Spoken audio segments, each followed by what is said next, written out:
Hay algunas preguntas que están relacionadas a alimentación.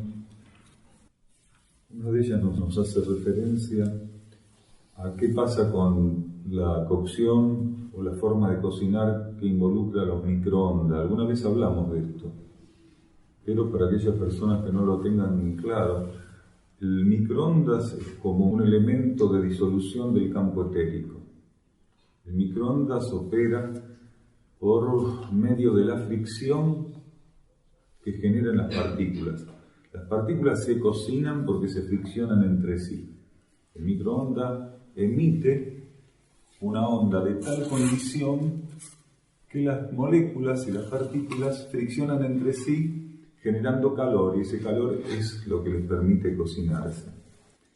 Y lo que de modo general no sale en los estudios de tratamiento de alimentos por microondas es que uno de los alimentos fundamentales, una de las estructuras energéticas o vibratorias fundamentales dentro de lo que es la alimentación o el sustento, que es la energía etérica o el campo etérico, se disuelven, se destruyen.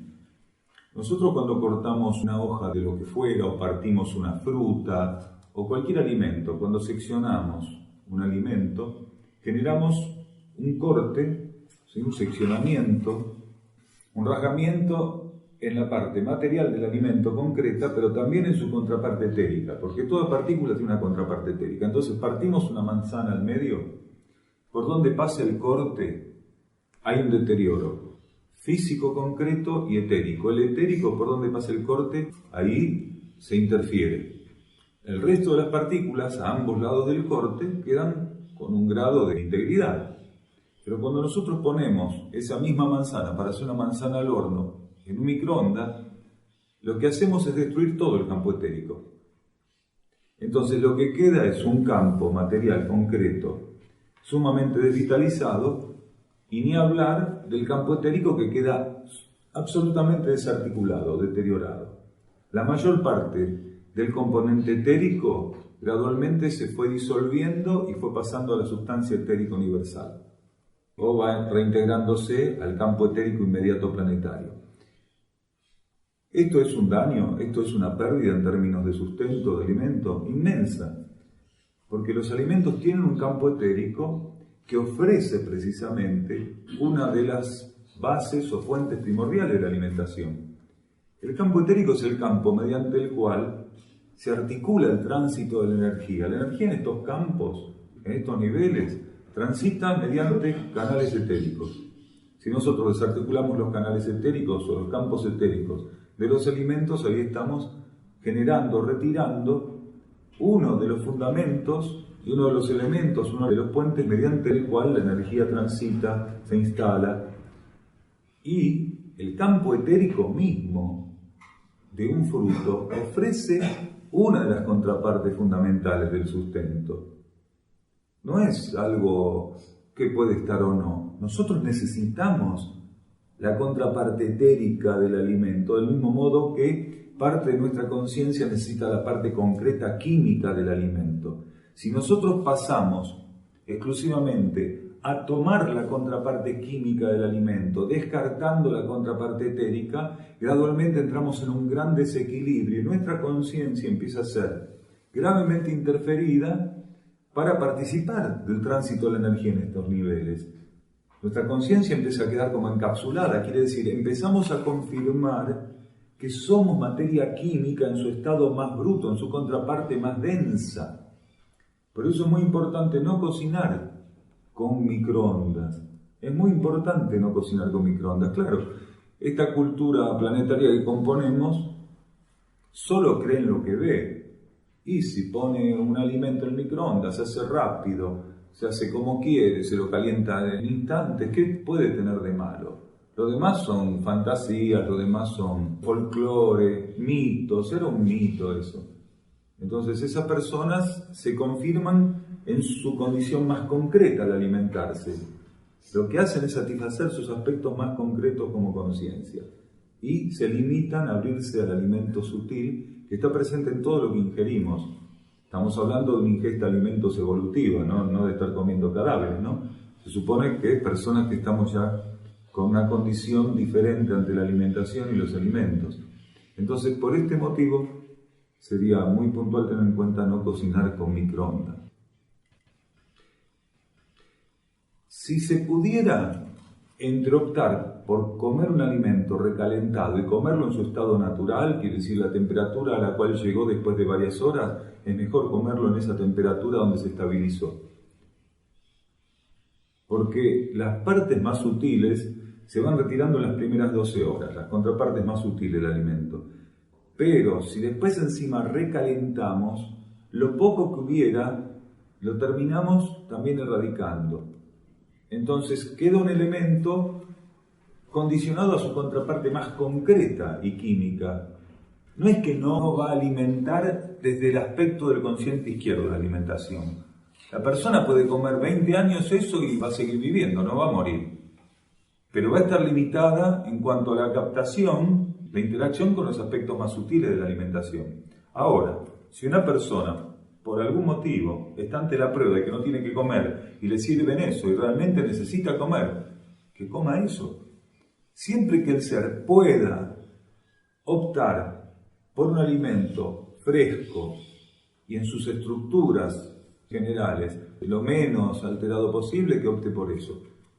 A veces, como ha ocurrido con la gente de los Andes, han tenido que comer cadáveres. ¿Estuvo mal comerse esos cadáveres? No, no me hubiera sentado a la mesa con ellos a comer cadáver. Si mi vida interna me puso en esa situación y me está diciendo, usted viva y estoy bajo 15 o 20 grados bajo cero, me siento con ellos tranquilamente a comer cadáver, sin que se me mueva un pelo, porque no estoy acá para elegir qué comer a la hora de estar ante la prueba de que primero está que mi conciencia se mantenga en este plano sosteniendo estos cuerpos y que les sirvan de vehículo. Uno no sabe hasta dónde lo va a llevar una prueba, pero si estoy ahí con ellos y me dan una hoja de lechuga, voy por la hoja de lechuga. Entonces hay que tener la capacidad siempre de ir por donde sabemos que tenemos que ir. Hay un punto en el frisado que es muy intenso donde ocurre lo mismo, empieza a quemarse el patrón etérico. Si pasa mucho tiempo el frisado, ocurre lo mismo. En cuanto ingresa en el proceso de frisado, hay una detención de todo lo que es la fuga de energía, pero cuando ese proceso de frisado se extiende muchísimo, el mismo frisado termina quemando los patrones etéricos más sutiles. Entonces hay que encontrar el punto. En algunos casos, para muchas familias, para muchas personas, por los motivos que fuera, es necesario llegar a frizar comida, por lo que fuera. Tal vez lo podrían evitar, pero tal vez no lo pudieran evitar. El freezer surge como consecuencia o a consecuencia de los requerimientos de una cultura que vive a 1000 kilómetros por hora, donde el tiempo es oro y que se busca emplear supuestamente de otras maneras. Tal vez cuando toda esta cultura se reencauce, cuando la situación planetaria se encamine de otro modo, entonces podamos recomponer algunas cosas. El freezer no es tan malo como el microondas, pero cuando, insistimos, se extiende muchísimo, ahí empezamos a tener problemas. De hecho, el frío sirve para mantener algunos organismos o algunas partículas en un estado de suspensión, donde la vida no se pierde. Incluso una partícula que hubiera pasado miles de años dentro de un glaciar puede retirarse y todavía encontrar aspectos de la genética lo suficientemente intactos, como un estado de animación suspendida, en estado de latencia. No llega a la gravedad del microondas, pero tampoco hay que abusar del freezer. Hay gente que saca la comida después de 5 meses del freezer y la ingiere. Ahí ya hubo un deterioro absoluto. Sobre todo si el alimento al cual nos estamos refiriendo, si ese alimento es un alimento muy sutil. Cuanto más sutil es el alimento, más padece el tratamiento que le demos. Por eso tenemos que intentar ver de relacionarnos con los alimentos en una ceremonia que sea continua, cotidiana y lo suficientemente inteligente para permitirnos dar con los alimentos a poco de su cocción y en el momento oportuno. Si algo quedaba, ya no queda nada. Lo saca del freezer y lo pone en el microondas. También respecto a la alimentación, Nos preguntaban respecto al pan, decía, se percibe un cambio notorio en el pan los días que es horneado por manos femeninas, con una corteza crocante por fuera y esponjoso por dentro. También habla de que lo hace más sabroso, pero ¿será lo importante que esté más sabroso o que la energía del pan sea la adecuada? A veces coincide, a veces no. No siempre lo que es más sabroso es realmente más alimenticio y viceversa, ¿no? Pero en ocasiones coincide que al ingerir un alimento, incluso en términos de sabor, nosotros sentimos que hay un equilibrio ahí, que es realmente una armonía particular. Y nosotros también notamos que hay horneadas de pan que nos damos cuenta, no sabemos si es femenina, masculina, andrógina, la mano que está ahí, porque no estamos preguntando quién lo hace, pero sí notamos que hay horneadas donde la persona que está horneando siempre no está presente. Y muchas de esas horneadas tienen una cualidad, una condición muy especial, muy especial. Entonces, como todas las cosas, está la energía de quien las hace. Esto es innegable. ¿Está el panadero acá? No, no está el panadero hoy. Tal vez si estuviera el panadero dirían, bueno, está bueno tener un suplente que haga las cosas bien, ¿no? Capaz que después termina siendo suplente el panadero, vaya a saber. En estos lugares las cosas pueden, en el planeta todo, pero acá también las cosas pueden revertirse en cualquier momento. Capaz que hacemos una votación y pasamos al suplente a la titularidad. Y esto ocurre, insistimos, tiene que ver con la energía de cada uno. Tal vez la receta es la misma, los tiempos aparentemente los mismos, la materia prima es la misma, el horno está a la misma temperatura, el mismo tiempo de amasado, el mismo tratamiento leudante de la levadura, pero el producto no es el mismo. Pero esto es muy simple. Uno le da la letra a una canción a 10 personas y va a encontrar uno que lo extasía cantando y el otro casi nos instiga al suicidio cuando canta. Pasa lo mismo. Esto no debe extrañarnos. Así que si alguien quiere aportar algo respecto a esto, quien lo escribió otra persona, acá no hay misterio, es la energía que cada uno coloca. Cada ser sirve de vínculo con los distintos aspectos de las fuerzas, de las entidades, de las leyes y las energías en este plano, como para que lo que hace tenga una característica única, que en ocasiones puede tener como cualidad un aspecto superlativo o inferior a lo que otro hace. ¿A vos te cae mal? A mí, si lo hiciera, posiblemente también. Por eso no lo hago. Pero esto no quiere decir que no sirva. Ponemos una cantidad de elementos de los cuales, con discernimiento, cada uno tiene que tomar o ingerir lo que le corresponde. Habrá personas que digan, bueno, si hago lo que está haciendo reviento. Y puede ser. Aunque hay personas que le sienta bárbaro, fantástico. Conocí personas que desayunaban sándwich de fruta, de banana, de manzana, con pasas de uva adentro. Una de esas personas la conocí en este lugar hace unos años, hace unos cuantos años. Ponía entre medio el pan, banana, pasa de uva, miel. Particularmente, si como eso, desencarno, reviento. Ahora, ¿puedo decir que eso está mal? No, a mí, si como eso, reviento, no sé. Me tengo que tirar a la cama, me tienen que ponerme un enema, lavarme el estómago, no sé qué me tienen que hacer.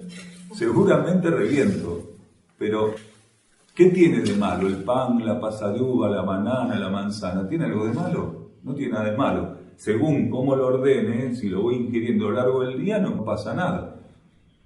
Y según incluso si combino algunos de esos elementos, no me pasa nada. Pero si lo hago a la mañana y combino todos esos, puedo terminar esta situación que describí. Entonces, uno tiene que meterse en su desayuno, no en el desayuno del otro. Es así de simple, como en otras tantas cosas.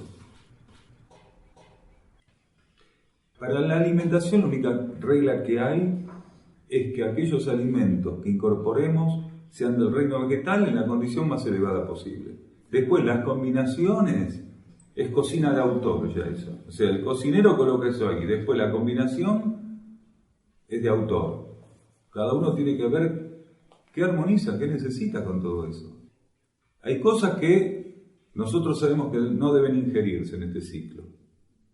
cosas sumamente picantes, ajo, cebollas, puerros, verdeos, soja en el estado en que no hay que consumirla, ¿sí? Bajo sus vertientes de tofu, de miso, de soyu. Sabemos cuáles son, no vamos a repetirlo todo. Y después, dentro de todo eso, el ser tiene que dar con su propia alimentación. Hay personas que necesitan comer trigo, burgol, a menudo, y otras les cae malísimamente mal. En mi caso. Pero esto no quiere decir que hay que prohibir el trigo burgol. Quiere decir que no tengo que comer trigo burgol, porque es una energía que no es compatible con lo que en este ciclo tengo que sintonizar como forma de alimentación, nada más. Para otros puede ser indispensable, como conozco gente que come 4 o 5 veces por semana, lo necesita, realmente lo necesita, y cuando lo come se siente armonizada, se siente fortalecida, alimentada. A mí, por ejemplo, particularmente, no tengo ninguna empatía con el arroz integral y lo como 2 veces por día. No tengo una empatía. Hay gente que se muere por comer arroz integral. Lo como 2 veces por día porque hay una cuestión armónica entre mi conciencia y el arroz integral, pero una cuestión de deleite, de gusto, de satisfacción, de que me vuelvo loco por el arroz integral. Mientras que otros tienen esa cosa, como el que ve un helado y se le caen las babas, ¿no es cierto? No tengo esa cosa de que veo el arroz integral y digo, me muero por el arroz integral. No, lo como, estoy en armonía con el arroz integral. Lo reconozco un elemento dentro de lo que es la alimentación insuperable, insustituible. Pero si no estuviera, no me voy a acordar de él. ¿Se entiende lo que decimos? Entonces, esto tiene que quedar claro en todos nosotros. Que hay que dar con la alimentación adecuada y no con el consciente izquierdo.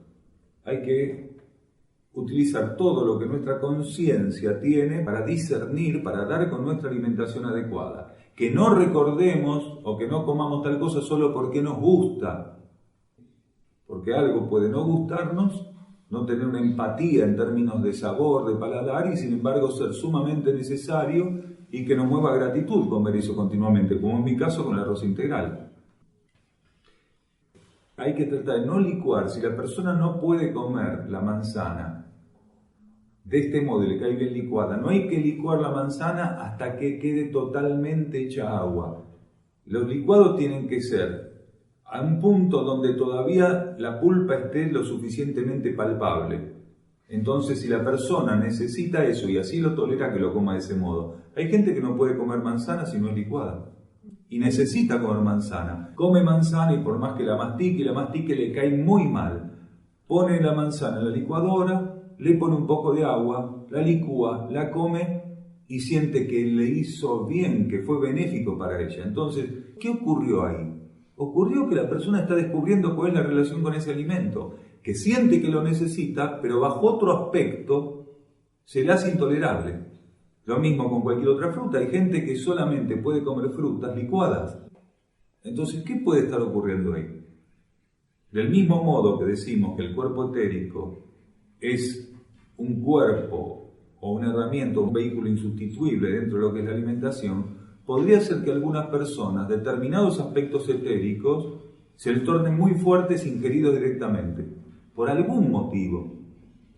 Entonces, licúan la fruta, la toman inmediatamente después de licuada. Insistimos, no habría que dejarla 15 minutos, 10 minutos, que quede jugo directamente, sino que siempre quede como palpable los trocitos de fruta. Entonces puede ser que la persona lo tolere de ese modo y no de otro.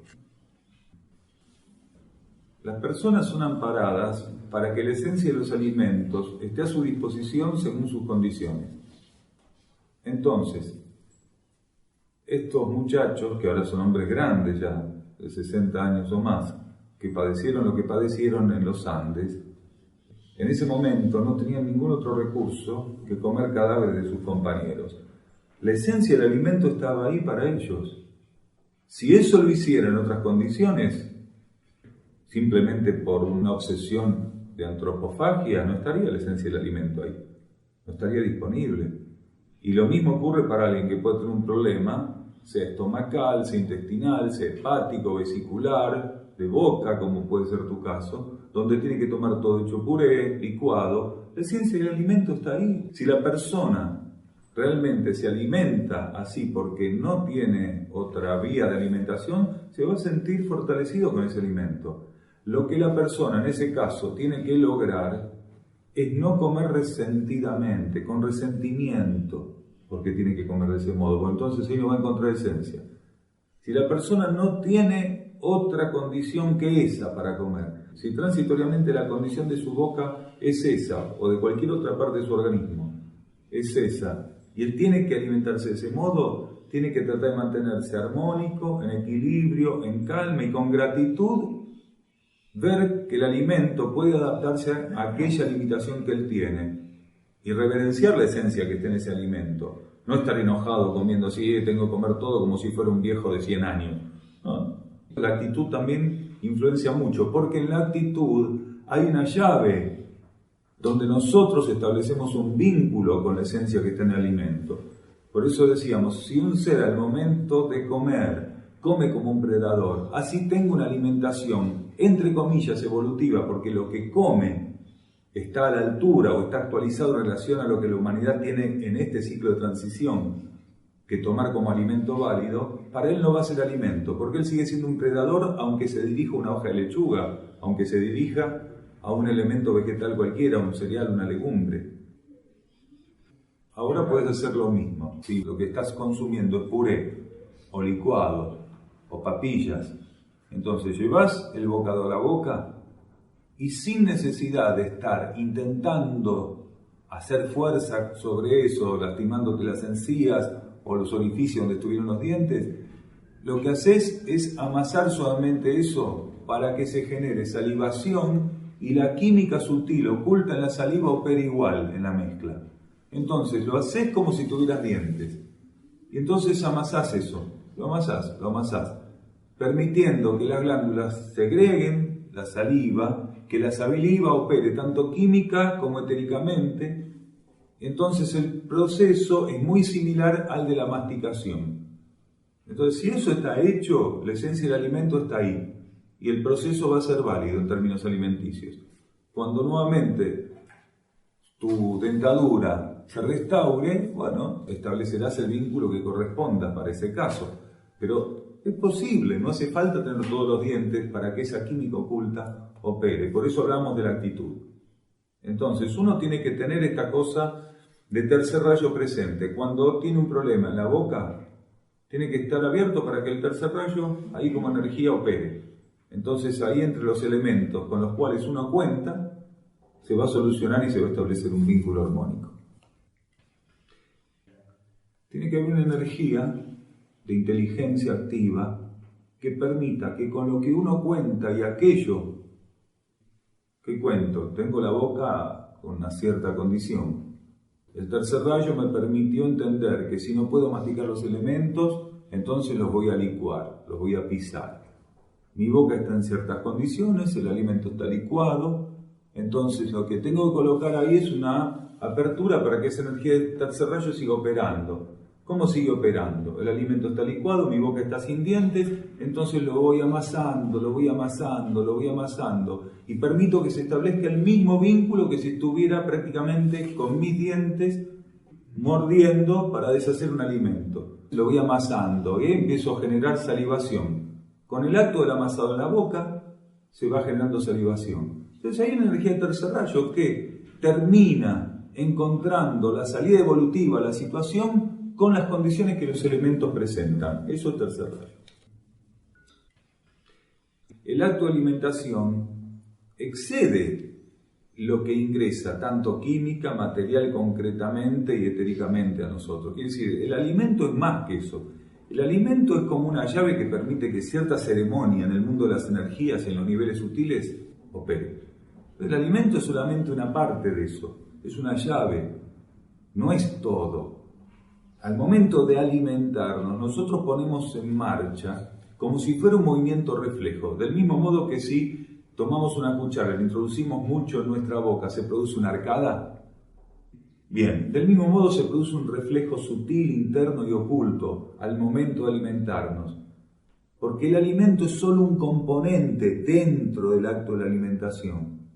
Entonces, al momento de ingerir un fruto, una legumbre, un cereal, una hortaliza, nosotros lo único que estamos haciendo en el campo externo, visualizando una parte de lo que es realmente la ceremonia de alimentación. En ese mismo momento, corrientes de energía sutiles de distinto tipo van integrándose, van participando, van entrando en comunión dentro de lo que es el marco de la ingesta de los alimentos. Es un proceso muy profundo, muy poco conocido y muy profundo. Entonces tenemos que entender que no se trata solo de estar masticando aquello que se ve, que se puede oler, que se puede sentir, que se puede palpar. Es mucho más que eso la alimentación. Los seres humanos en este planeta no comen teniendo en cuenta lo que es la conciencia y la energía en cada nivel, en cada plano. Para las personas, comer es simplemente satisfacer apetito o compulsión. Comer es simplemente disfrutar. Comer es una forma de entablar relaciones. Comer es muchas cosas menos lo que realmente tendría que ser, que es abrir la puerta al sustento. O sea, es uno de los ejercicios del sustento, es la alimentación, porque el sustento se ejercita mediante muchísimas cosas en este plano. Realmente, ensayar el sustento es mucho más que comer. Alimentarnos es uno de los complementos del ensayo del sustento. Hay que tener una actitud, hay que lograr una actitud que nos permita que el ejercicio del sustento, el ensayo del sustento, esa ley del sustento pueda encontrar en nosotros una herramienta para manifestarse, una herramienta para la vida planetaria. Cuando nosotros entendemos eso, continuamente estamos alimentándonos y sustentándonos al mismo tiempo que alimentamos y sustentamos este universo. Hasta que no logramos esa actitud y ese entendimiento, pobremente nos alimentamos y nos sustentamos a nosotros mismos. Entonces, cuando realmente abrimos esa puerta en conciencia, en universos planetarios donde las civilizaciones que los habitan superaron trances tan primitivos como los nuestros o tan inestables como los nuestros, esos universos guardan una relación con el sustento que es inmensa. Porque esas civilizaciones, al momento de hacer cualquier cosa que formara parte de aquel ensayo evolutivo que les corresponde, están sustentándose a sí mismas y a ese universo al mismo tiempo. Ni a una cosa primero ni a otra después. Es simultáneo. Ensayar el sustento cuando se tiene la actitud adecuada, cuando se está ante las situaciones, ante las cosas adecuadamente, es totalmente diferente a lo que nosotros como cultura planetaria hacemos.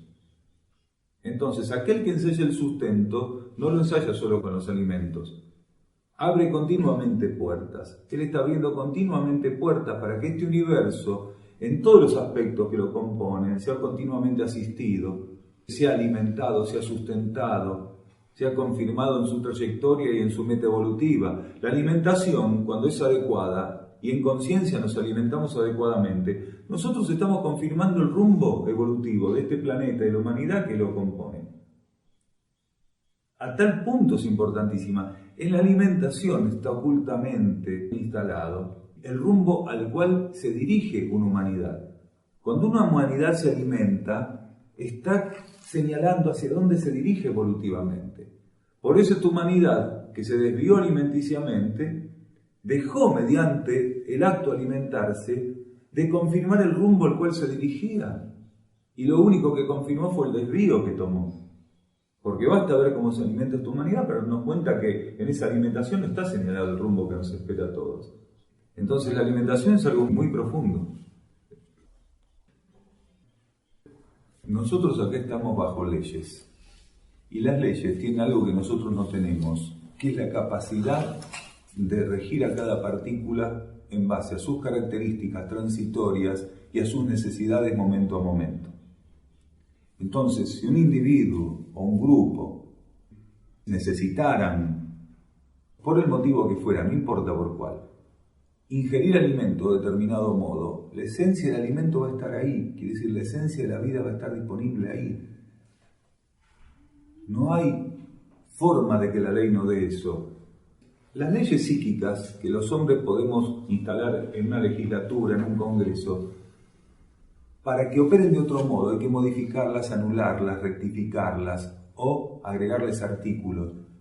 Las leyes internas no necesitan eso, son inteligencia pura. Entonces, una ley puede determinar que para un conjunto de individuos el tratamiento alimenticio tiene que tener un formato en particular, pero si hay uno que por algún motivo no puede recibir sustento por eso, transitoriamente, o vaya a saber por qué extensión en términos de etapa o de ciclo, la ley, que es absolutamente inteligente, opera con las subsidiarias que la ley tiene para que la esencia que ese ser necesita para vivir esté a su disposición. Y si no fuera así, es porque la ley, en su inteligencia absoluta, por algún motivo, está ofreciendo un retorno kármico a ese individuo que necesita asumir un débito kármico por algún motivo. Entonces, podría ser que una persona esté ante débitos kármicos que tiene que asumir y que por esos débitos kármicos tenga que pasar por ciertas situaciones. No cabe duda. Pero, si el individuo está con una apertura de transformación, con intención realmente de transformación, si él está en condiciones de vivir eso que le está pasando, en la fe, con la actitud adecuada, entonces la puerta para que la esencia esté en esos alimentos está abierta y la ley no va a negar la esencia. Cada vez que el individuo se entrega y se abre la esencia, el individuo va a recibir la esencia. En la medida que la esencia y la energía, que son una, encuentren disponible y sepan, como de hecho lo saben, cuál es la medida en que esencia y energía tienen que estar disponibles o presentes ahí. Todo depende cómo esté uno ante las cosas. Aquello que realmente necesitamos, solamente lo podemos refractar o solo hallar en nuestra vida nosotros, por la actitud que coloquemos o no. Si la actitud es la correcta, abrimos la puerta. Entonces, muchas veces dijimos, aquello que realmente un ser genuinamente necesita, el único que puede restárselo es ese ser. Somos nosotros los que podemos restarnos las cosas que necesitamos. Nadie va a venir a restarnos lo que necesitamos. Aunque aparentemente una persona esté ahí operando para restarnos lo que necesitamos, si eso tiene que llegar a nuestra conciencia, solo nuestra actitud puede evitar que eso llegue a nuestra conciencia. Si nuestra actitud abre la puerta, así todo este universo estuviera en contra de eso, aquello va a llegar. ¿Por qué? Porque la voluntad de la ley está ahí para que llegue. Entonces uno no tiene que estar en contra de lo que la ley dice que puede ofrecer. La ley dice que puede ofrecer la esencia de los alimentos cuando el individuo está en la actitud adecuada y aquello que está comiendo es lo único que puede comer. Entonces hay que abrirse esa esencia y listo. Eso tiene que ver con cada persona, con cada ser. De modo general había un horario de comida que es de 12 a 1. Quiere decir, entre las 12 y la 1 está dada la ingesta de alimentos. Entonces, el horario es de 12 a 1. Habrá quienes tengan una cierta disposición, habrá quienes puedan estar en ese momento haciendo tareas que les permiten cumplir mejor con ese horario o no. Hay momentos donde se justifica, hay momentos donde no se justifica. Hay que ver caso por caso y momento por momento. Nosotros vimos muchas veces que por distintos motivos era necesario que algunas personas se demoraran media hora, 15 minutos, una hora haciendo lo que estaban haciendo y llegaban tarde al almuerzo, había que guardar el almuerzo, sea lo que fuera. Si realmente aquello era válido, están respaldadas para eso. En otros casos, no. La persona no llega o genera desarmonías con sus movimientos simplemente porque está desatenta o está tildada o está inércica. Entonces habrá que ver en cada momento cómo se está dando la situación. De modo general, está previsto que se corten las tareas un rato antes del almuerzo, las personas se pueden predisponer para llegar a la hora que está prevista como inicio. Puede haber excepciones, pero de modo general está previsto de ese modo. Y como en cualquier otra ceremonia, cumplir con las pautas de la ceremonia lo que genera la instalación de una armonía más sólida, más estable. A lo largo de los años vimos personas que si no llegaban a las 12, eran la 1:05 y seguían comiendo. Entonces, si llegaban 12:30, eran la 1:30 y seguían comiendo. Entonces, si la persona sabe que es de tranco largo ya sea por las cantidades, por los ritmos, por lo que fuera, y puede estar a las 12, pero se tilde, llega a 1 menos 20 y sabe que necesita 1 hora estar sentado ahí, entonces la persona es responsable de lo que está generando. Cada uno tiene que hacerse responsable de aquello que generó, con lo cual está involucrado. Creo que nosotros ya nos conocemos, cada uno, en la medida suficiente, por lo menos para este tipo de cosas, que sería el simple acto de ir a almorzar o a cenar, nos conocemos suficientemente como para saber qué necesitamos y tener la capacidad de abrirnos para manejar los tiempos que realmente favorezcan eso. En realidad, la matanza de animales, comer animales, siempre estuvo presente en alguna región del planeta. Siempre fue algo que estuvo muy relacionado con los desvíos, estuvo relacionado con los fraccionamientos culturales, con la animalización, con los apremios en ciertas regiones. Siempre estuvo relacionado, o sea, nunca la humanidad realmente fue homogénea en términos alimenticios y mucho menos homogénea como vegetariana. Siempre fueron minorías las que pudieron encarar eso. Una de las cosas que fundamentalmente definió esta humanidad en su gesto de animalización sostenido fue la alimentación, una de las tantas cosas.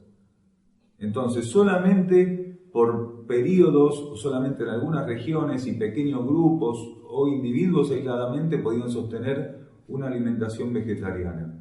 Creo que hace poco hablábamos que en Grecia, hace 3.500 años, 3.000 años, había personas que se alimentaban vegetarianamente, pero eran individuos aisladamente dentro de lo que era la sociedad griega, y algunos de ellos lo hacían rutinariamente, pero excepcionalmente podían romper con esa pauta. Entonces siempre la alimentación carnicera estuvo en un grado u otro presente, pero cuanto más se hizo agudo, se hizo crítico ese proceso, fue en los momentos donde las necesidades materiales fluctuaban y eran más inestables. Entonces ahí es donde se hacía más incisivo, mucho más incisivo, el tema de la alimentación omnívora o caníbal. Entra en la general de cualquier terapia. Habrá personas que la necesitan y personas que no. El que necesita kármicamente esa condición como terapia, tiene que ir por esa condición. Entonces, tiene muchas variables esa medicina. Desde la simple autotransfusión de sangre, el retiro de la sangre, el enriquecimiento de la sangre, vuelta otra vez al torrente sanguíneo, y hay otras que son simplemente ciclos continuos de nutrientes. Si la persona necesita eso, si kármicamente necesita eso, adelante con eso. Como dijimos tantas veces, hoy no hay una terapia para todos, ni todos para una terapia. Hoy más que nunca, las condiciones kármicas son tan, pero tan heterogéneas que los seres tienen que aprender a dar con la terapia que necesitan. No existe una sola terapia que sea para todo el mundo. No existe. Uno va a ir a las mejores terapias, a los mejores terapeutas, y tal vez con algunos no resulte y con otros obre maravillas. Hay una llave oculta, como decíamos con la alimentación, existe una llave oculta, sobre todo seres como nosotros, que estamos intentando abrirnos caminos hacia la voluntad interna. ¿Dónde está confirmado para un individuo el tipo de terapia que necesita? Está confirmado en su interior, está confirmado en la voluntad interna. Es esa voluntad interna que graba en los átomos permanentes, tanto mentales como emocionales, como etérico-físico, aquello que ese ser va a necesitar en una encarnación. Entonces, esa voluntad interna es la que determina. Cuando un individuo que está encarnado va haciendo un proceso de transformación, de mudanza, es la voluntad interna también la que puede ir, de algún modo, previendo cómo acompañar esa mudanza con, posiblemente, algunos cambios dentro de lo que estaba previsto inicialmente para ese ser. Entonces, uno incluso puede cruzar límites, romper fronteras respecto a lo que hubiera necesitado una encarnación, dependiendo del grado de transformación que sea capaz de afrontar y de sostener. Entonces, momento a momento, tenemos que tener esta capacidad de confirmar qué necesitamos. Hay personas que están para guiarse mecánicamente. Aparece una cosa, van a ir a prueba, aparece otra, van a ir a prueba. ¿Por qué? Porque tal vez el estado de sintonía interno que esas personas requirieran para poder ser guiadas internamente no está establecido. Esas personas no están para eso. Y tal vez su propio interno no esté lo suficientemente despierto como para ofrecer esa guía. Entonces está bien que esa persona busque de modo positivo enfrentar aquello que le toca vivir. Quiere decir, bueno, tengo una dolencia, hay 100 opciones, bueno, voy por las 100 si es que no me muero antes. No desencarno antes, bueno, voy por las 100, llegaré al 80, a las 70. Capaz que en la tercera, en la primera, le va bien. Tal vez esta persona encuentre en esta terapia condiciones de corte positivo o condiciones que satisfagan más sus expectativas. Y tal vez, sin ser la mejor de las terapias para otras personas, puede ser la mejor de las terapias para ellas. Entonces hay que tratar de ir a lo que uno pueda confirmar momento a momento. Es muy importante no estar casado de modo extremista y obsesivo con nada. Porque esto no es para mí hoy y es para mí dentro de 5 años. Esto es para mí hoy, pero no es para mí dentro de 5 años. Entonces uno tiene que tener la flexibilidad de entender que estar encarnado demanda una extensión en términos de ciclo para la energía. Y que a lo largo de esos ciclos, las variables con la energía en todos sus rangos, desde lo que es lo terapéutico a distintos aspectos de lo que es la armonización de la conciencia con la vida material, puede demandar distintas características o exigirnos distintas pruebas. Siempre hay que estar abierto. Entonces así vamos a ir dando con lo que haga falta. No hay terapias malas. Puede haber terapias que sean para muy pocos y que para la mayoría sean desastrosas.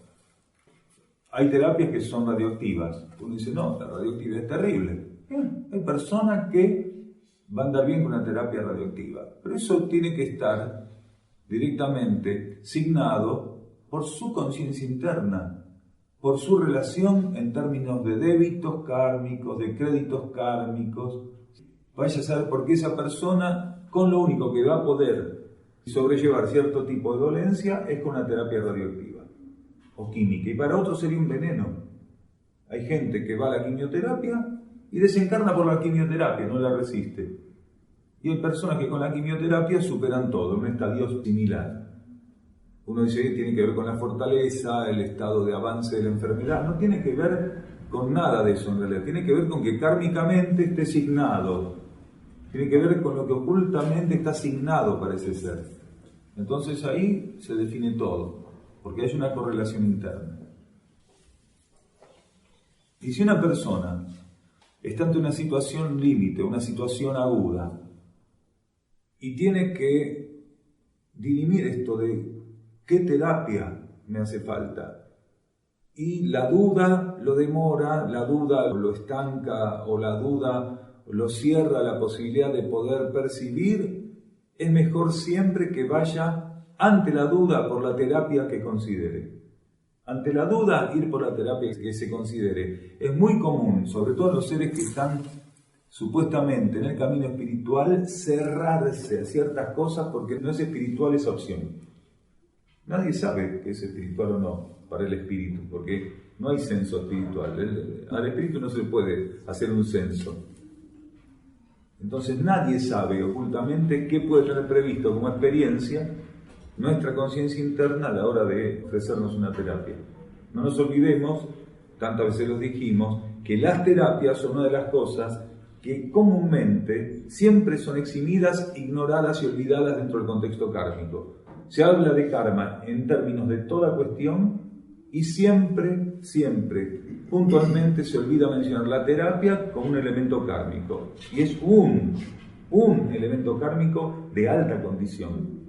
Por eso no hay que soslayarlo.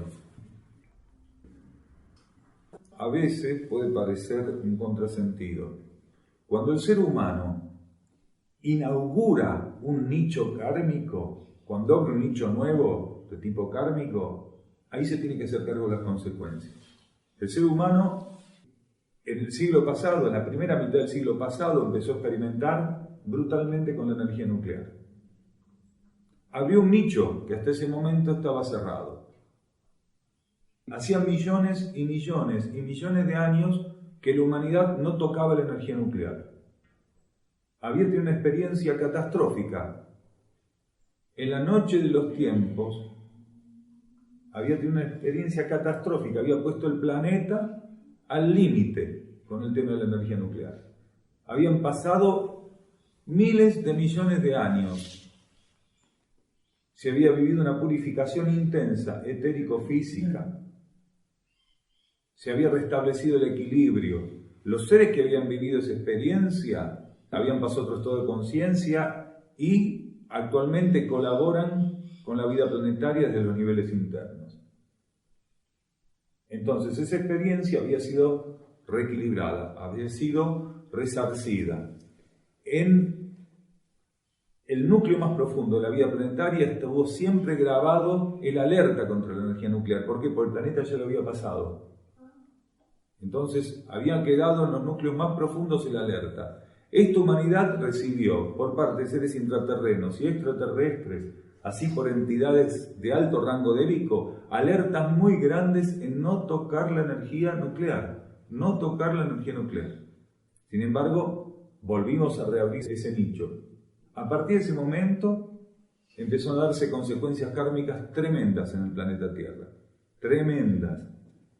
Una de las cosas que genera dentro de ese proceso, de ese nicho nuevo, entre comillas, para la humanidad, que es la utilización de radioactivos, metalíferos radioactivos, una de las cosas que se generó fue distintas interacciones kármicas.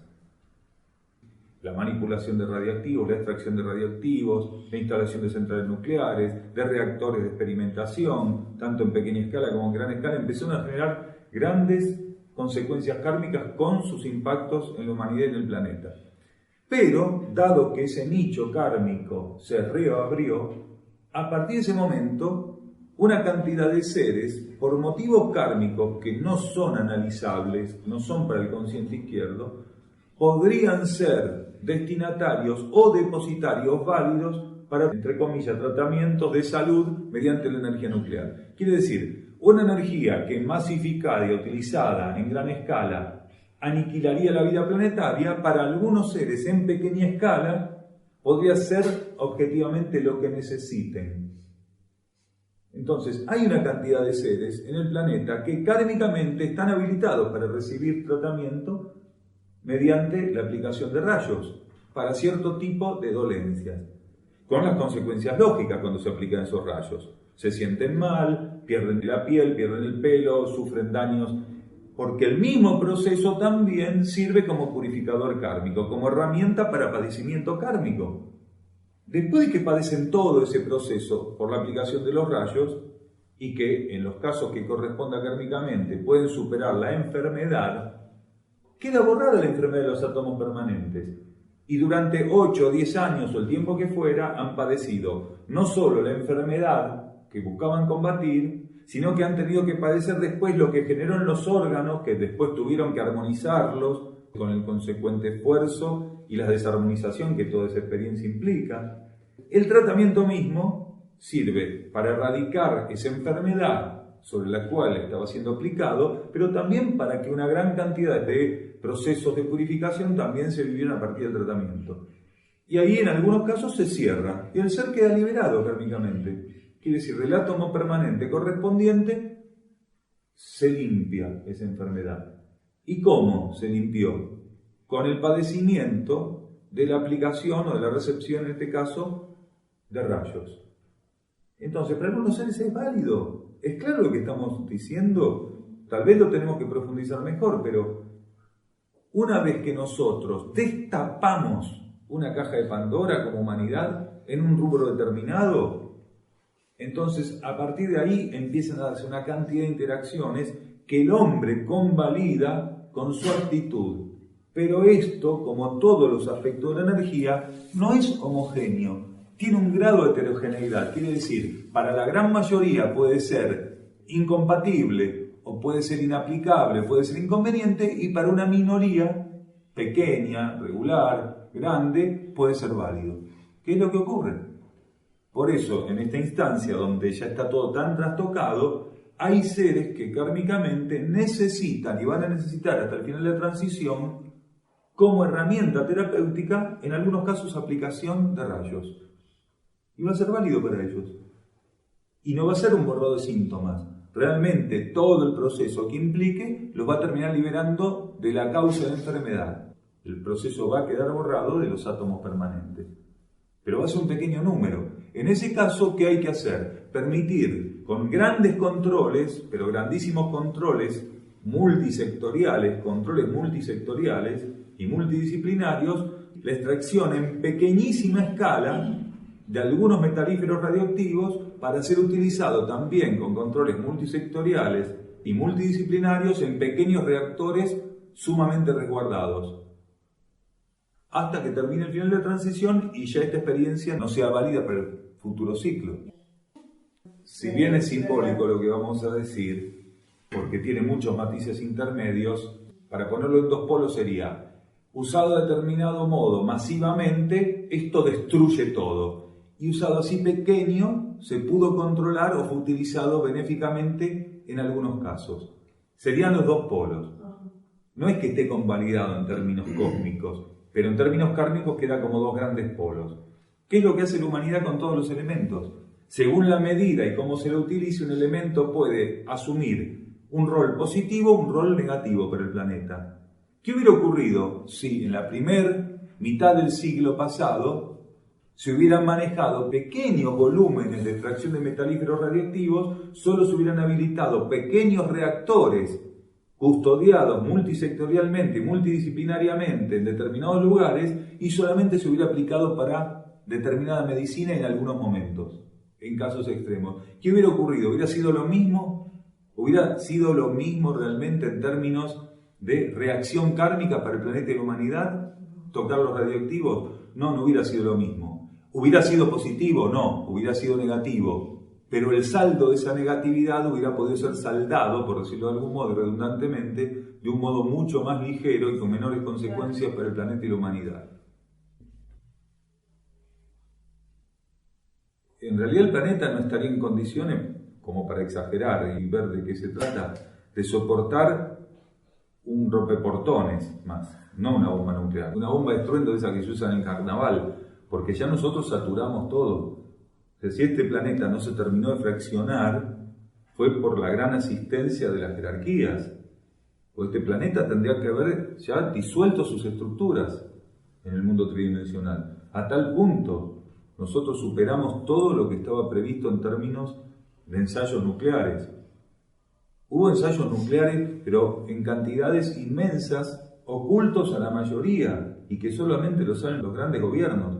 En islas, en las profundidades de los mares, en los desiertos, lo que han hecho fue un estrago. Si realmente no hubiera estado la jerarquía transmutando, conteniendo, neutralizando, amortizando todo ese proceso, ya hace tiempo que este planeta estaría destruido.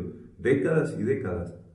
Porque todo lo que fue informado, más todo lo que fue desclasificado en los últimos 50 años, es apenas un pequeño reconocimiento de las potencias. Porque han ensayado 100 veces más de lo que reconocen, incluso en los documentos que se desclasificaron. No está puesto todo. Lo que han hecho es terrible.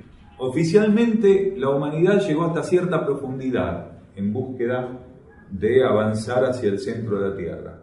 Bien, hubo pruebas nucleares que superaron ampliamente esa profundidad y no están reconocidas ni clasificadas. Por eso no pueden ser desclasificadas, porque no están clasificadas. Entonces se llegó a tocar incluso las contrapartes etéricas mucho más profundas que lo que la humanidad reconoce haber llegado en experiencias de atravesar la corteza terrestre en búsqueda de los distintos niveles que la componen. Quiere decir que han hecho un estrago, pero inmenso. Así que no estamos en condiciones, genuinamente. Es más, cuando explota una bomba nuclear, las mediciones de las consecuencias son totalmente erróneas.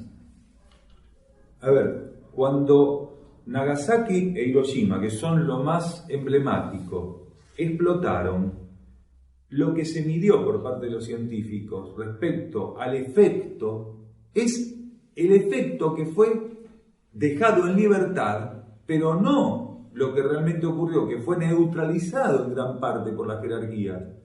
Quiere decir que lo que se tiene como efecto desenfrenado, sin contención ninguna por parte de los científicos, no es real. El efecto es mucho mayor.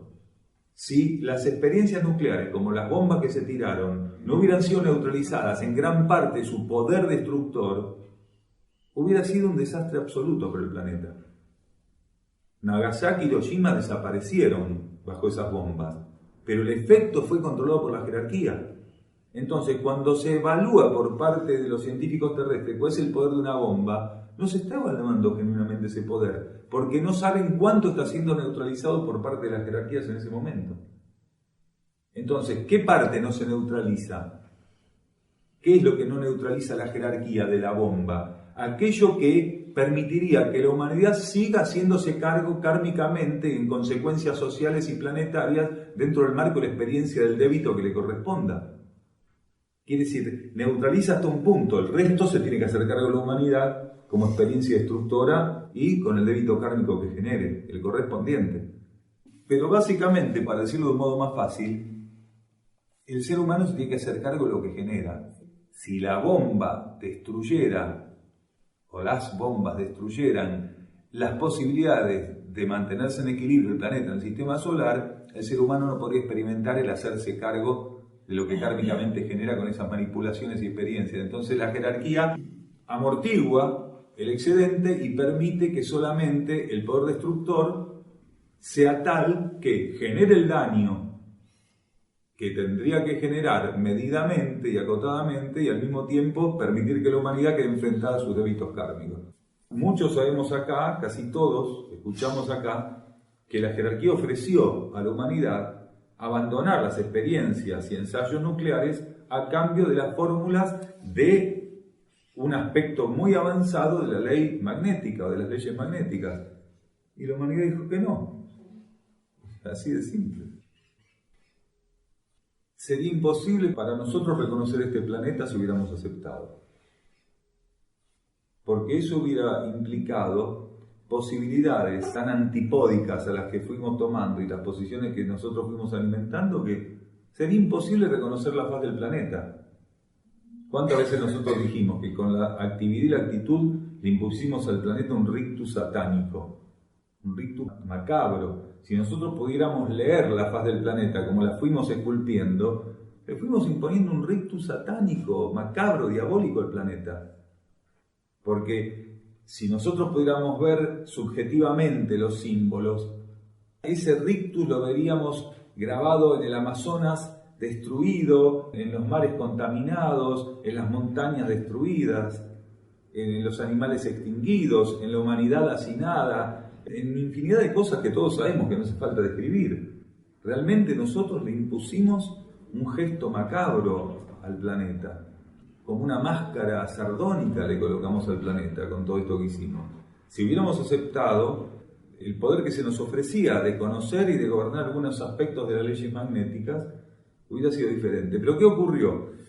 Porque al momento de tener que dirimir esto, cuando pensaron en leyes magnéticas, quienes tenían que tomar esa decisión, ¿en qué pensaron? El consciente izquierdo siempre nos traiciona. Pensaron en lo que ya conocían como magnetismo. Quiere decir, desde la magnetita más simple, en términos minerales, hasta los patrones electromagnéticos generados por los electroimanes. Pero no se estaba refiriendo la jerarquía a eso. Cuando decía que se nos iba a ofrecer la llave de las leyes magnéticas, hablaban de las leyes magnéticas desde el espectro etérico magnético hacia arriba. Porque el ser humano no puede utilizar la energía magnética adecuadamente, ¿por qué? Porque su limitación es tan grande que solamente entiende por magnetismo, investiga el magnetismo en la contraparte material concreta o en sus efectos de fluido eléctrico, como son los electroimanes. Entonces, siempre entiende el magnetismo desde el reino mineral en términos concretos o las distintas connotaciones electromagnéticas por los electroimanes. Pero no era ese magnetismo. Eso sí son leyes magnéticas, pero son las contrapartes más bajas de las leyes magnéticas. Se les ofrecía las leyes magnéticas de la contraparte etérica. Si nos daban las llaves de los aspectos del dominio de las leyes magnéticas de la contraparte etérica material, hubiera cambiado toda la superficie del planeta. Hoy estaríamos los seres humanos muchísimo más avanzados en el consciente derecho, porque hubiera sido concomitante en términos simbólicos el desenvolvimiento mayor de la humanidad del consciente derecho y el dominio de las leyes etéricas, electromagnéticas o magnéticas. Porque en realidad ese era el patrón magnético que se ofrecía, el sutil magnético, no el mineral magnético. Y cuando se les habló de aspectos más elevados de las leyes magnéticas. Si encima le hubieran querido explicar a estos cromañones que existían aspectos etéricos, cuando la humanidad niega la existencia del cuerpo etérico, hubieran tenido dos problemas. Si los seres superiores, al momento de ofrecer esto, en vez de decir aspectos superiores a las leyes magnéticas, hubieran dicho aspectos superiores de las leyes magnéticas en el campo etérico, ya hubieran tenido dos problemas. Porque primero había que convencerlos que existía el campo etérico, les iba a sonar a fábula directamente a los científicos. No están preparados, sobre todo, los que asumieron con jactancia y soberbia para toda la humanidad esa decisión. Porque si hubieran tenido la humildad de hacer una consulta mundial y hubieran tenido la humildad de blanquear la situación, ¿cómo hubiera sido blanquear la situación? Bueno, señores, miren, esto es así de simple. Parecía que no era muy posible, parecía que había duda, pero en realidad existen seres superiores a nosotros y nos hacen tal propuesta. Y hacer una consulta a nivel global, que se tomaran 6 meses, 1 año, de decirle a todos los gobiernos del planeta y a las poblaciones que realmente aquello que parecía una duda y que para algunos es una realidad existen seres superiores, que una tecnología superior. En realidad descubrimos que estábamos como los europeos antes del descubrimiento de América. Bueno, en realidad estábamos más o menos así, no lo sabíamos. Blanquear la situación. Pero ¿qué hubiera pasado? El poder de las iglesias, los poderes políticos, los poderes económicos se hubieran negado todo esto, porque reconocer que existían seres de esta naturaleza era decir, bueno, a partir de ahora somos alumnos todos y esos son nuestros maestros. ¿Qué hubiera implicado? Ponernos todos a la misma altura en este planeta que vivimos y permitir que seres de condición natural superior hicieran lo que vienen a hacer y lo que siguen haciendo, que es intentar estimularnos para que entremos en una comunión que nos permita compartir la vida cósmica y vivirla de un modo diferente. A ver, hace 150 años la cantidad de seres rescatables aproximadamente se calculaba en el 50%. Hoy se calcula en el 10%. ¿Nos dice algo eso? Y ese 50% más o menos se fue sosteniendo décadas y décadas. A partir de cierto momento, el declinar de esa cifra fue inmenso. Entonces las posibilidades fueron declinando. Ojo, que no es una cuestión de oferta y demanda, pero existe realmente una complicación genuina para las mónadas en evolución cuando las condiciones planetarias van entorpeciéndose. También va a haber cierto grado de compensación en términos de energía o de relaciones en términos cósmicos y a nivel monádico para intentar neutralizar en algún grado esa interferencia en los planos materiales. Pero no siempre se llega a eso. Entonces, hace 150 años teníamos un promedio de 50% de seres rescatables y hoy tenemos un 10%. ¿Hasta dónde sabemos? Mientras no actualicen la cifra. Si la actualizan en un momento, podría ser sorpresivo también. La energía, cuando es necesario, puede hacer desaparecer personas, puede modificar las condiciones de vida de las personas, puede hacer desencadenar situaciones, puede hacer desencarnar seres. La energía tiene todo para regular las condiciones en un plano, nivel, dimensión. Quiere decir que si la humanidad en su conjunto hubiera aceptado esa propuesta, o aquellos que con suficiente autoridad hubieran podido imponer la aceptación de la propuesta, lo demás la jerarquía lo manejaba muy cómodamente, muy distendidamente. Del mismo modo que podría haberlo manejado, si hubiera querido neutralizarlo, estamos hablando de querer o no querer, que no son los términos, pero para decirlo de un modo alegórico, hubiera querido neutralizar la aplicación de la bomba atómica en Nagasaki, Hiroshima, porque es muy fácil para la jerarquía manejar las fuerzas materiales.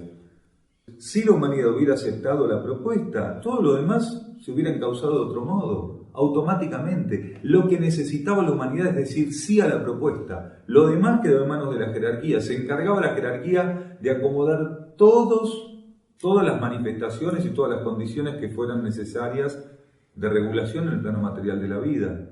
Eso desde ya, inmediatamente.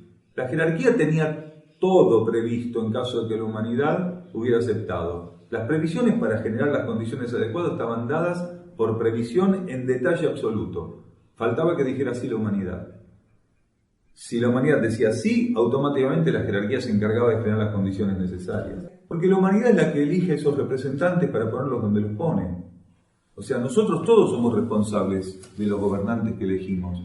Se eligen solos, pero en los lugares donde se eligen muy solos, entonces los pueblos tienen la responsabilidad o se enfrentan a la responsabilidad de indiferencia y de la inercia.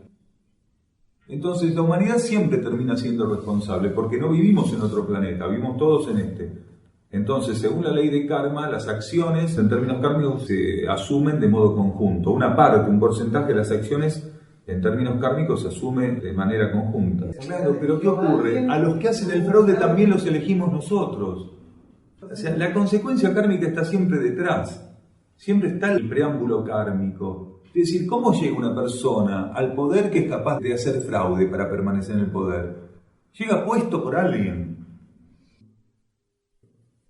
Hay pequeños clanes, grupos, tribus que guardan patrones de vida donde la mala intención, donde la envidia, donde la competitividad, donde una cantidad de cosas que son endémicas para el resto de la humanidad no están presentes en ese grado.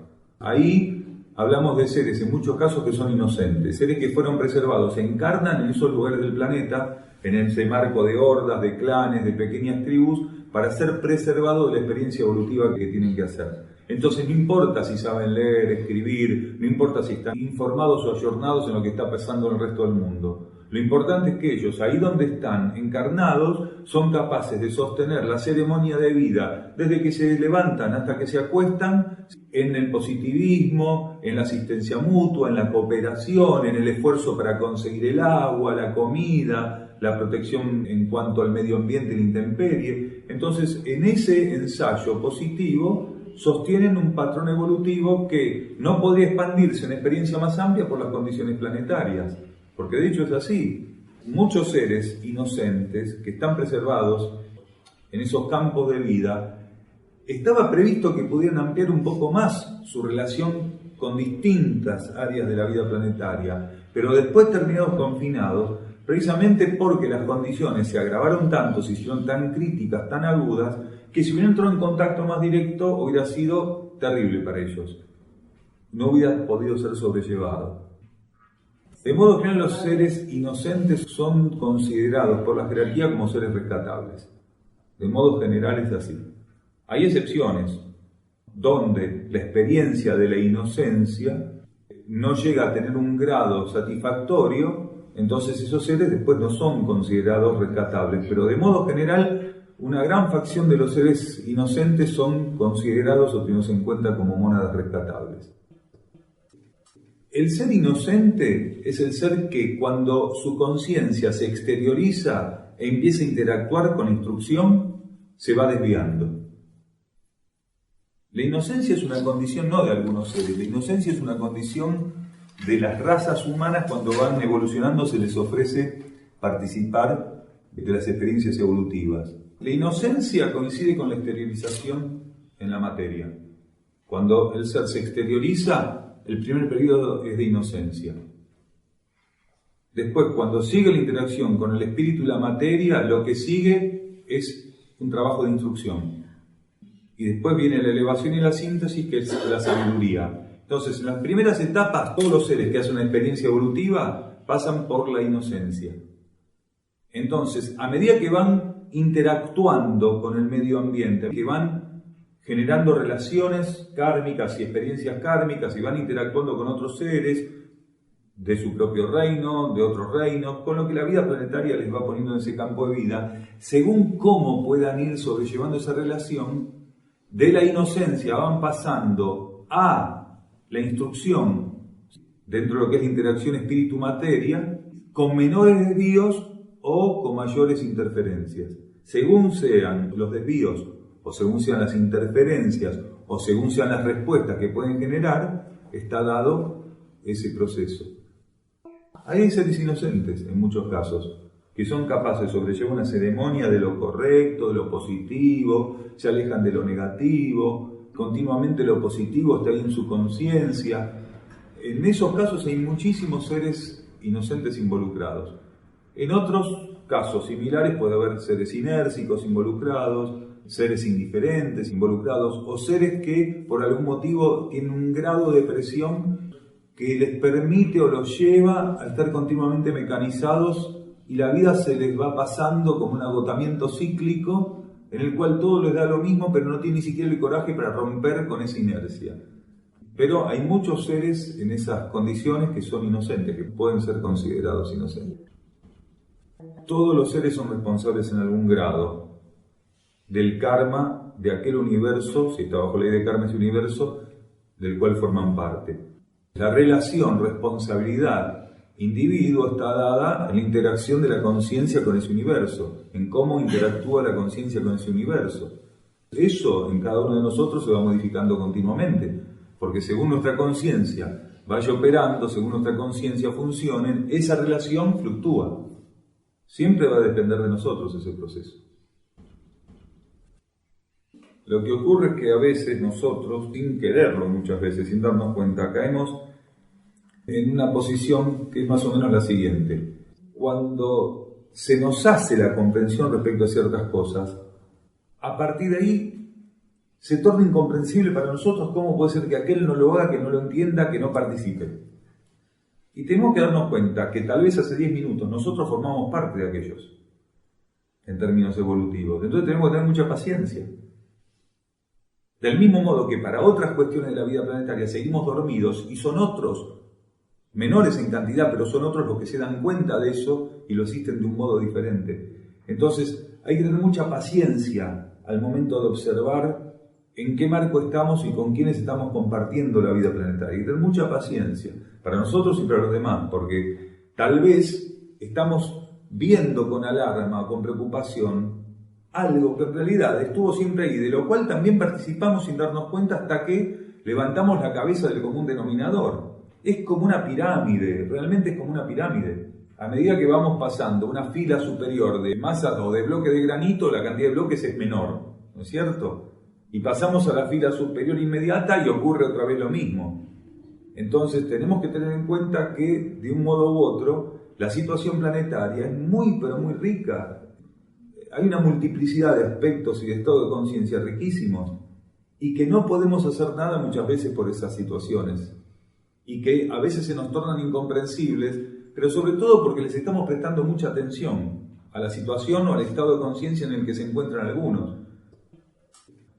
Todo lo que ocurre en este plano es kármico, porque el estado de conciencia que cada uno vive y las situaciones que le competen según ese estado de conciencia es todo kármico, es kármico. Ahora, cada uno de esos seres está siendo estimulado continuamente para trascender lo que kármicamente y temporalmente lo limita. Todos, porque los seres inocentes están acá en un planeta que está bajo ley de karma y están bajo leyes kármicas, bajo aspectos de ley kármica. No están fuera de las leyes de karma. No hay un ser que esté aquí dando vueltas que su conciencia en una medida no esté regida por la ley de karma o no esté participando de aspectos que la ley de karma ofrece. Solo que para un ser de ciertas características, estar regido por ley de karma va a representar cosas muy diferentes a aquel otro que ya mantiene una relación con las leyes en términos internos y más conscientes de otro grado. Pero mientras estemos en la materia, todos de algún modo continuamente tenemos que estar ajustando y tenemos que estar acompañando el cierre que el planeta y la humanidad está haciendo en términos kármicos. Algunos lo pueden hacer conscientemente, otros semiconscientemente y otros van acompañando y van siendo llevados dentro de ese proceso sin tener conciencia ninguna, lo cual no quiere decir que no tengan una interacción puntual, sino que no tienen conciencia de esa interacción, por lo cual dentro del marco de su participación la relación con la energía de la ley es diferente, pero que existe, existe siempre. El transmutado está bajo ley de karma los trajes en relación a la situación planetaria, pero la mónada que toma esos trajes ya no tiene necesidades de tener cuerpos bajo ley de karma. Quiere decir, una mónada liberada, rescatable. Ese ser ya está rescatado en los planos internos. El transmutado está rescatado en los planos internos. Los vehículos que utiliza en la materia están bajo ley de karma. Pero al momento del rescate, puede o no llevar esos vehículos a los niveles sutiles o internos, dependiendo cómo esté previsto eso, pero sus núcleos internos ya son de un ser rescatable. Es diferente una mónada que todavía está para definir experiencias kármicas y que tiene que estar lidiando con esas energías kármicas en la materia. Aunque la mónada esté bajo ley de equilibrio en su propio plano, puede tener todavía experiencias kármicas que sostener, por lo cual es una mónada que se dice está bajo ley de karma. ¿Por qué? Porque necesita generar continuamente proyecciones o encarnaciones bajo ley de karma y las experiencias correspondientes. Es decir, no está despierta esa mónada a nivel monádico. La mónada que está lo suficientemente despierta en el nivel monádico, de modo general, es una mónada rescatable. Si la mónada no está lo suficientemente despierta, no avanzó en ese grado de relación con las leyes cósmicas, es una mónada no rescatable. Porque cuando termina el ciclo donde está inmersa en esta transición, va a ser agrupada con mónadas que van a tener que ir a planeta donde va a tener que seguir ensayando proyecciones en el plano tridimensional, en el plano de la materia concreta, emocional y mental, relativas a la ley de karma, enmarcadas dentro de lo que es el proceso kármico. En cambio, el transmutado, cuando ocurre este tipo de procesos, la mónada directamente se alinea como mónada rescatable. Ya es una mónada rescatable en el momento de la transmutación. O sea, lo que está haciendo simplemente es participar bajo ley de servicio en el planeta. El milagro no saltea al ser en sus etapas evolutivas. O sea, lo único que un milagro no puede hacer, porque iría contra lo que el milagro mismo promueve, es hacer que un ser se saltee una etapa evolutiva. Entonces, cuando la ley que rige a nivel planetario o la jerarquía que rige a nivel planetario reconoce como no rescatable, no como un ser que está para definir su condición de rescatabilidad, sino que lo reconoce como no rescatable una partícula, no puede operar milagro ahí, porque esa partícula, en términos de instrucción, de evolución, de aprendizaje, de interacción universal, está incompleta. Y si se la llevó en una etapa superlativa, se la lleva para destruir ese universo. No hay forma de asumir el instalar una partícula en un universo que no le corresponde. Si la jerarquía forzar el ingreso de una energía en un universo que no le corresponde, genera una fisura en ese universo. Una partícula puede o no responder a la propuesta evolutiva de un universo. Lo que no puede es ingresar a un universo por incompatibilidad vibratoria. Si hiciera eso, fisura la energía de ese universo. Fíjense, una partícula que fuera forzada a eso, fisura un universo. Pero sería la bala. La bala cuando pega contra la pared se rompe, pero la pared también, ¿no es cierto? Entonces es más o menos lo mismo. Estamos hablando de una alegoría que no existe. Algo que no existe realmente. Pero ese es el punto. Perdón, lo que queríamos aclarar, que el transmutado no solo en ese momento pasa a ser un ser rescatable en servicio, sino que la mónada que cede el traje también es una mónada rescatable. Ahí hay dos partículas reconocidamente rescatables. La mónada que cede el traje es una mónada rescatable y la mónada que toma los trajes es una mónada rescatable de condición evolutiva superior a esa. Porque hay una etapa donde la mónada tiene que mostrar una suficiente solvencia y capacidad de sostener determinado caudal o cualidad de la energía que aquí se revierta de un modo en particular. Sería del consciente izquierdo empezar a nombrar situaciones, secuencias o condiciones monádicas que se puedan definir como rescatables o no. Es un riesgo tremendo decir esto. Pero para que se entienda, la energía monádica tiene que tener un grado de inserción, de participación dentro de lo que son las leyes materiales, como para que a ojos de la jerarquía, dentro de lo que es la percepción de la jerarquía, pueda ser considerada una mónada rescatable. Si no logra esa inserción, si no logra esa participación, si no logra ese dominio de aspectos de las leyes materiales, esa mónada está demostrando que no puede ser llevada o tenida en cuenta para ser llevada a una experiencia superlativa, porque tiene incompletas esos procesos básicos de participación. La mónada tiene que llegar a un nivel de participación en el universo material que le permita ser desplazado o llevada a una experiencia superlativa, que no tiene que ver muchas veces con la observación externa de los hechos. Precisamente el estar en este plano respondiendo, buscando responder a las energías internas, ¿qué significa? Que la mónada avanzó lo suficiente como para estimular al ego a esa búsqueda. Porque si la mónada no tiene la capacidad de estimular, el ego no puede buscar nada. La presencia de nuestra conciencia, la inmersión de nuestra conciencia en la materia es tan poderosa que si no hubiera asistencia interna para empezar a percibir a lo largo de encarnaciones, que hay algo que está por sobre encima de la materia, intentar entregarnos a eso y buscar eso, nadie lo haría. Entonces, ¿cuándo la conciencia empieza a estar abierta a lo subjetivo, a lo interno, a lo sutil? Cuando nuestros núcleos internos tienen un grado de despertar donde la capacidad de estimular la conciencia egoica y la personalidad hacia los mundos sutiles o hacia los niveles internos es suficiente. Cuando nosotros tenemos la capacidad de entregarnos a la vida interna, ¿de dónde viene esa capacidad de entrega? ¿De dónde la sacamos? La sacamos de la energía interna a la cual ya estamos abiertos, incluso sin saber que estamos abiertos a esa energía interna. Porque no hace falta tener conciencia que estoy abierto a la energía interna. Hay seres que sin saberlo, lo que están viviendo en una etapa de su vida, es entrega a lo superior, sin hablar nunca de lo superior, sin saber de qué se trata, simplemente porque tienen la percepción de que hay que buscar algo que no saben qué es y a lo cual tienen que estar entregados.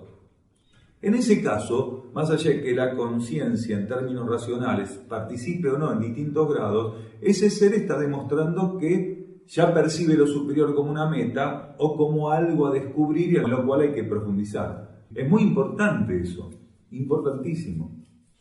Gracias.